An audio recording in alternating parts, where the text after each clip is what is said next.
Hey everybody, Jim here with another video for you. This is ranking the Monsterverse franchise. But before we begin, at the end of this video, if you like what you see, please consider giving me a thumbs up, a possible subscribe, but most importantly, please leave those comments below. This is going to be a relatively short video. There are only 5 films currently in the Monsterverse franchise. And the reason why I said I was going to rank these films is because when the newest movie came out, Godzilla x Kong: The New Empire came out, I did a short review of it, and I said that when it came out on Blu-ray, I would do a ranking. So here we are. So we're going to rank these films from 5 to 1. We're not going to go into plots too much because, quite frankly, these films really don't have much plot to begin with. Let's be honest, you don't go see these films for any kind of intellectual exercise or character development. You're there to see giant monsters either battle each other or destroy people and property along the way. I grew up with Godzilla and King Kong movies as a child, and even though I will not admit that any of these movies are great by any stretch, they are all, to a certain degree, entertaining. So bearing that in mind, we're going to start. Number 5, my least favorite in the franchise, is also the first, Godzilla.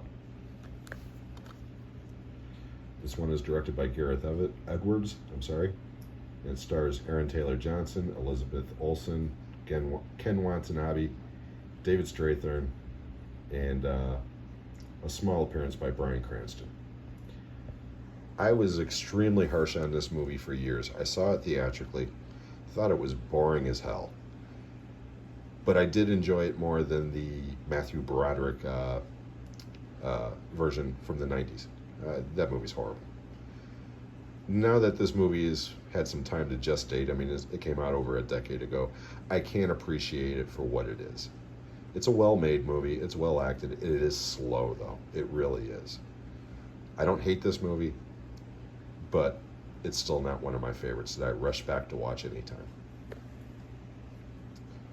Next we have Godzilla, King of the Monsters.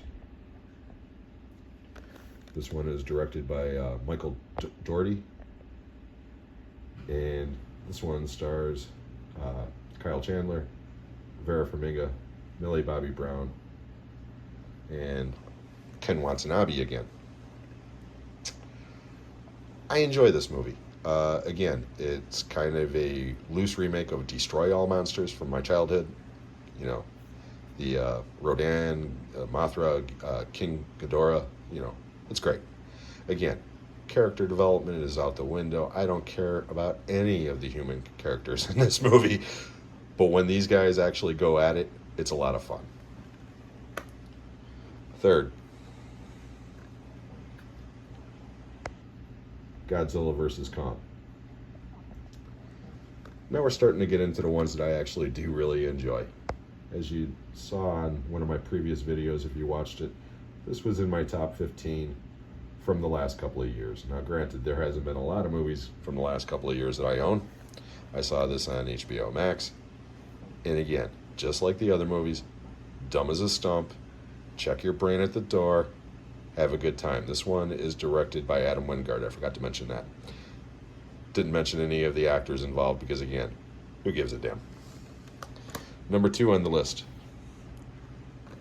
is Kong Skull Island. This one, believe it or not, actually does have a couple of characters that you do care about. And out of the 5 films, again, none of these movies are believable or very intelligent, but this one is grounded in some sort of reality. This one is directed by Jordan Vogt-Roberts, and it stars Tom Hiddleston, Brie Larson, John C. Reilly, and Samuel L. Jackson, among others. John Goodman's in this. Really, really good cast in this movie. For a long time, this one was actually my favorite because, again, to me, this is kind of like a combination of a Vietnam War story and Moby Dick. And Kong is either the great white whale or the Viet Cong, no pun intended. This movie is a lot of fun. It really is. Samuel Jackson's great in this. John C. Reilly is fantastic in this movie. I love this movie. I think it's a lot of fun.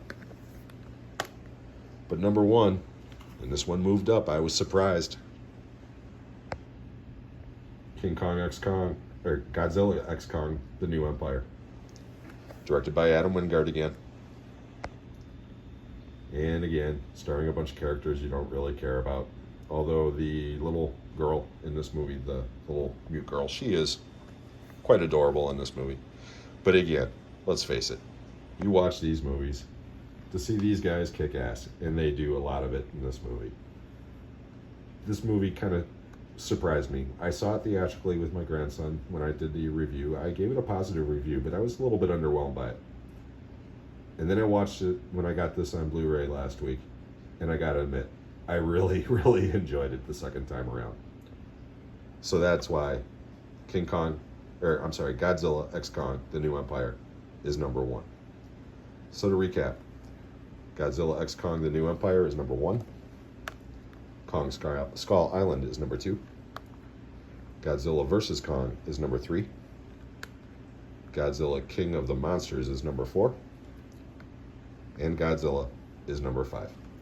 I hope you enjoyed this, and if you did, please, again, give me a thumbs up, a possible subscribe. Most importantly, leave those comments. I am going to be dropping more content in the next couple of days. I'm going to wrap up the 50 years in film. I am also running a poll right now about what my next ranking video should be, so go over to my community page and check that out. That poll will be open until Monday, noon, Central Standard Time. So, hope everybody has a great weekend, and we'll catch you on the next one.